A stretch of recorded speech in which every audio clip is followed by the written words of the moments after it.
જય શ્રી કૃષ્ણ. નમસ્કાર મિત્રો. ઘણા ટાઈમથી આપણે વિડીયો નહોતો બનાવ્યા. એનું કારણ હતું કારણ કે હમણાં થોડોક કામકાજમાં બધા બિઝી થઈ ગયા હતા એના હિસાબે, અને ઘણા મિત્રોના ફેમિલી મેમ્બર્સના પણ ફોન આવતા હોય છે કે તમને 2.5 વર્ષ જેવું થયું ત્યાં આગળ, તો કેવું છે.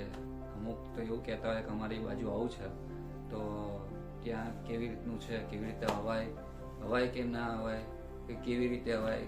કારણ કે હમણાં હાલની પરિસ્થિતિ આપણે બધાએ જોઈએ છીએ કે અમેરિકાથી ઘણા બધાને ડિપોર્ટ કર્યા છે, અને એ વિષય એ મુદ્દો બહુ ચાલે છે, અને આપણા મીડિયામાં પણ એ વધારે ચાલે છે કે હવે આ દેશમાંથી ડિપોર્ટ કરશે ને આ દેશમાંથી ડિપોર્ટ કરશે ને ફલાણું આમ થયું, ઢીકણું આમ થયું ને એવું બધા સમાચાર આપણે બધા અત્યારે રોજ સાંભળતા રહીએ છીએ.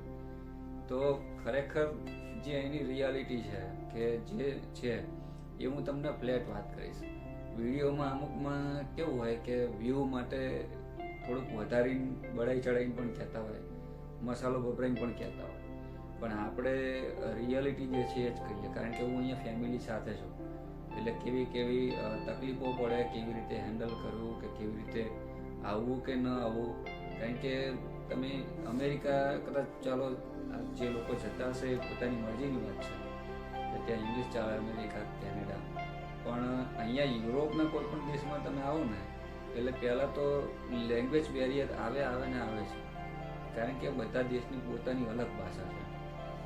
આપણે જેમ ગુજરાતમાં ગુજરાતી બોલાય, પંજાબમાં પંજાબી બોલાય, હરિયાણામાં જુદી ભાષા બોલાય, તામિલનાડુમાં જુદી ભાષા બોલાય, એવી રીતે અલગ અલગ લેંગ્વેજ છે. એમ અહીંયા બધી અલગ અલગ લેંગ્વેજ છે.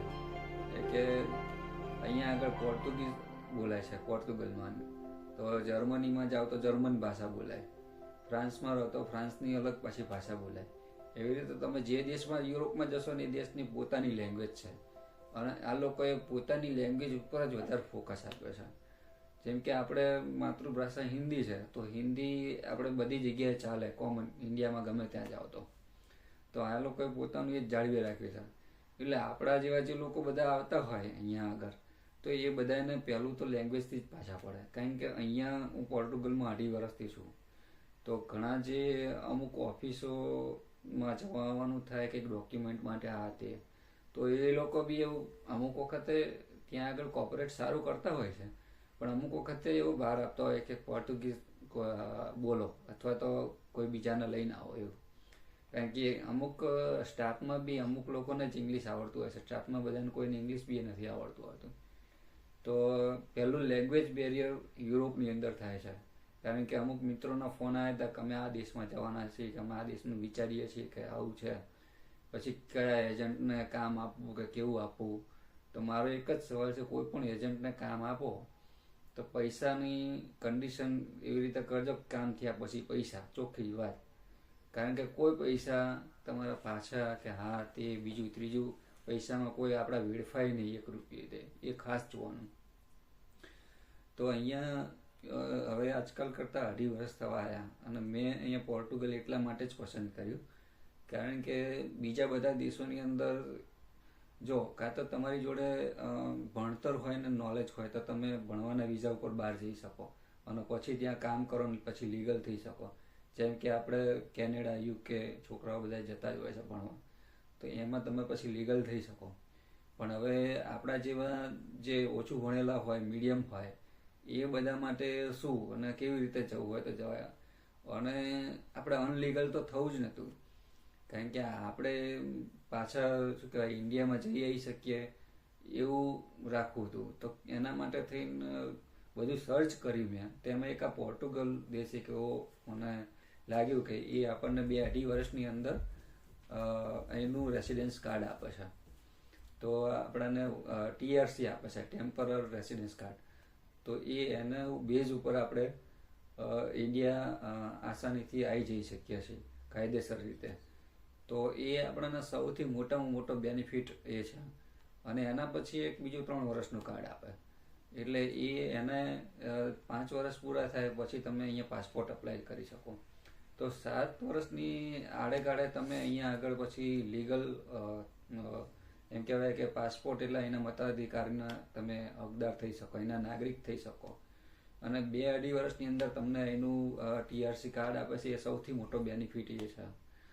તો બીજા કોઈ દેશમાં જાઓ તો તમે ઇનલીગલ તરીકે જ રહેવું પડે, અને ઇનલીગલ જ કહેવાય જ્યાં સુધી.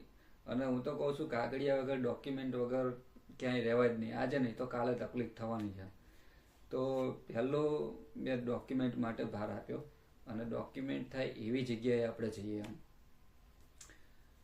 બીજું કે અહીંયા આપણી વસ્તી પણ ધીરે ધીરે જેમ જેમ લોકોને ખબર પડી એમ બધા અહીંયા આવતા ગયા.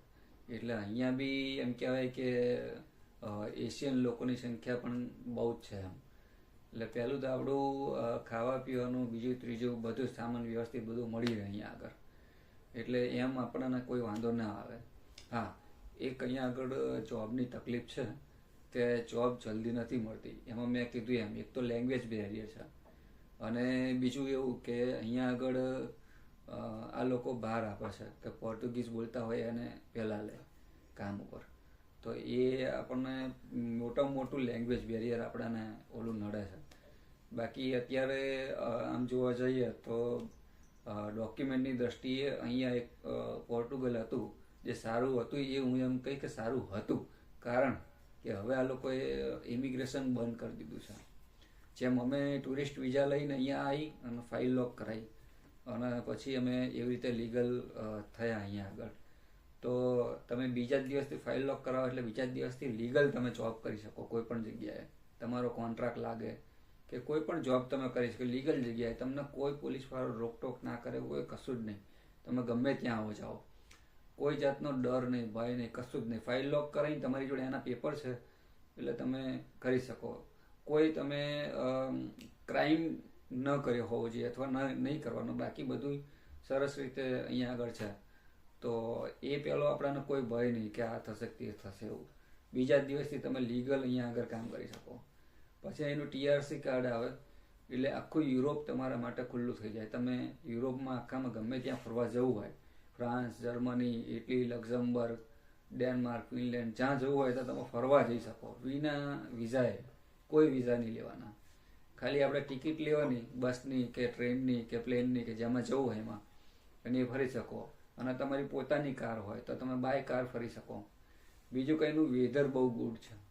જેમ આપણે ઇન્ડિયામાં શિયાળો, ઉનાળો, ચોમાસું છે ને, એવું જ અહીંયા શિયાળો, ઉનાળો, ચોમાસું છે. ખાલી અહીંયા શિયાળો અને ચોમાસું ભેગું હોય છે, બાકી 7 મહિના ઉનાળો જ હોય છે. તો સ્પેશિયલ ફોરેનરો એટલા માટે અહીંયા વેધરના હિસાબે અહીંયા આગળ ફરવા આવતા હોય છે.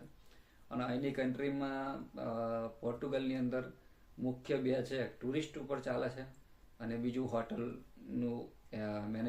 મેનેજમેન્ટ એના ઉપર વધારે ચાલે છે, અને એગ્રીકલ્ચર. મુખ્ય 3 છે. બાકી બીજી ઇન્ડસ્ટ્રીઓ ને એવું બધું છે પણ એ એટલું બધું ઓછું એમ, કારણ કે નાનો એવો દેશ છે. આપણું એમ કે અમદાવાદ ને સુરતની વસ્તી ભેગી કરીએ એટલે 1 કરોડ ઉપર થઈ જાય એટલી અહીંયા વસ્તી છે, 1 કરોડની આજુબાજુ. એટલો નાનો દેશ છે આપણો કચ્છ. ગુજરાતનો સૌથી મોટો જિલ્લો કદાચ કચ્છ છે. તો કચ્છ જેટલો એમ કહેવાય કે આ દેશ છે, બહુ મોટો નથી. યા તો આપણે ગૂગલ ઉપર તમે જુઓ એટલે ખ્યાલ આવી જાય. પણ મોટી વિશેષતા એ હતી કે અહીંયાના લોકો આમ કોઓપરેટિવ છે, સારા છે. કોઈ તમને પેલું એવું નહીં.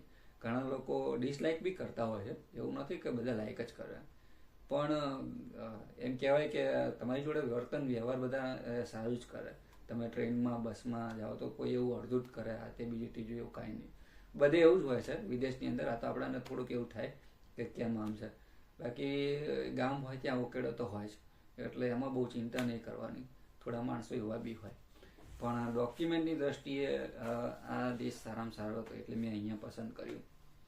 હવે બીજા બધા આવવાનું કહેતા હોય છે કે અમે આવવાનું વિચારીએ છીએ કે આમ છે તેમ છે. તો ભાઈ જો એ વખતે એવું હતું કે ટુરિસ્ટ વિઝા લઈને તમે અહીંયા આવો અને ફાઇલ લોક કરાવો તો તમે અહીંયાથી લીગલ થઈ શકો. પણ અત્યારે એ સિસ્ટમ બંધ થઈ ગઈ છે. અત્યારે કોઈ પણ વિઝા લઈને આવો તો તમારે એ રિટર્ન અહીંયા ફરીને પાછા જ જવું પડે, અને ના જાઓ તો તમારે વિઝા પૂરી થાય ને તમે પકડાવ તો પાછા મોકલી દે. બીજું કોઈ એમાં કંઈ હોતું નથી. અને અહીંયા જે મને 2-2.5 વર્ષથી આમાં ઘણા લોકોને મળવાનું બી થયું. તો ઘણા લોકો યુરોપના બીજા દેશોમાં અમુક હોય, કોઈ 5 વર્ષથી, કોઈ 7 વર્ષથી રહેતા હતા. એ પણ ડોક્યુમેન્ટ બનાવવા માટે અહીંયા જ આવ્યા અને અહીંયા જ ડોક્યુમેન્ટ બનાવ્યા અને પછી ઇન્ડિયા જઈ શક્યા હતા. કોઈ સિંગલ રહેતા હોય, એનું ફેમિલી ત્યાં હોય તો ફેમિલીને 5-5, 7-7 વર્ષ મળી શક્યા હોય. એ આપણે બધા જાણીએ જ છીએ વિદેશની અંદર રહેતા હોય એટલે કે અમુક દેશોમાં જે ઇનલીગલ જાય છે એ તો ગયા પછી 5 વર્ષ, 7 વર્ષ, 10 વર્ષ પછી એ જો પાછા આવે, એ આયા તો પાછા આયા એના જેવું, પછી જઈ ના શકે. જ્યારે અહીંની એક વસ્તુ એવી છે કે તમને વહેલા મોડાય પણ અહીંયા ડોક્યુમેન્ટ તમારું થઈ જાય તો તમે ગમે ત્યારે ઇન્ડિયા આવી જઈ શકો એની ટાઈમ. તમે આજે જઈને આવ્યા, મહિના પછી ફરીથી જવું છે તો ફરીથી તમારી અનુકૂળતા અને તમારી ઉપર છે. ખાલી એક જ જોબનો થોડો પ્રશ્ન હોય છે, કારણ કે અહીંયા એટલી બધી ઓપોર્ચ્યુનિટી નથી. બાકી હા, તમારે ધંધો કરવો હોય તો તમે બીજા દિવસથી ધંધોય કરી શકો. અહીંયા આગળ દુકાન ભાડે લઈ અને પોતાનું બિઝનેસ કરવો હોય કોઈ પણ તો એ કરી શકો. એ બી એક સારામાં સારું છે. પછી આપણે જેમ ઇન્ડિયામાં માનો કે 20-25 લાખના રોકાણથી નવો ધંધો શરૂ કરી શકતા હોઈએ છીએ, તો અહીંયા એટલા જ પૈસાથી અહીંયા આગળ તમે ધંધો કોઈ નવો શરૂ કરવો હોય તો કરી શકાય. પછી નાના બિઝનેસ છે, જેમ કે દરજી કામ થઈ ગયું કે પછી વાણંદનું કામ થઈ ગયું, વાળ કાપવાનું, એવા બિઝનેસ તમે કરો તો ઓછા પૈસામાં તમે અહીંયા શરૂ કરી શકો છો. એ પોતપોતાની ઓલાની પર આધાર રાખે છે. પોતાની સ્કિલ જે પ્રમાણે હોય એ રીતે કરી શકે અને ઓછા બજેટમાં બી દુકાન ચાલુ થઈ જાય છે. તમે ખાલી ફાઇલ લોક કરાવીને ચાલુ કરી શકો છો. એટલે એ બી સારું છે જોઈએ તો આમ ખરેખર. બાકી ફરવા લાયક સ્થળો અહીંયા ઘણા છે. અને પછી જેમ જેમ તમે અહીંયા રહેતા જાઓ એમ તમને અહીંના બધા કાયદા કાનૂન ને બીજી બધી પ્રક્રિયાઓ, અહીંયા કાગળિયા બહુ બધા કરવા પડે. તમારે બિઝનેસ કરવો હોય તો એ એક ખરું, પણ એ બધું સ્ટેપ બાય સ્ટેપ બધું ચાલતું હોય છે. પણ સૌથી આમ જોવા જઈએ તો મેડિકલનું થોડુંક અહીંયા અઘરું છે, કારણ કે તાવ આજે આવતો હોય અને એપોઇન્ટમેન્ટ અઠવાડિયા પછી નહીં આપે તો તમે શું કરો? હા, એક ઓપ્શન છે અમની જોડે કે ઇમરજન્સીનો. તમે ઇમરજન્સીમાં જાઓ તો તમારી દવા થઈ જાય, પણ દવા તમારે બહારથી લેવી પડે. તો મેડિકલનો થોડુંક આમ તેમ છે, બાકી બહુ વાંધો નથી આવતો.